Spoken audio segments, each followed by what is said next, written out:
In this question, you have to match the components given under column 1 with that of column 2.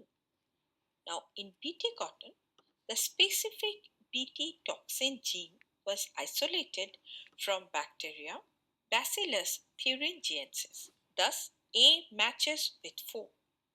The first clinical gene therapy was given in 1990 to a 4-year-old girl with adenosine deaminase, that is ADA deficiency. Thus, B matches with 1.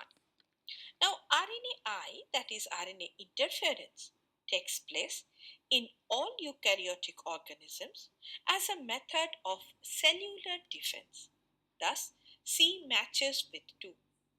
And PCR, that is polymerase chain reaction, is now routinely used to detect HIV in suspected AIDS patient.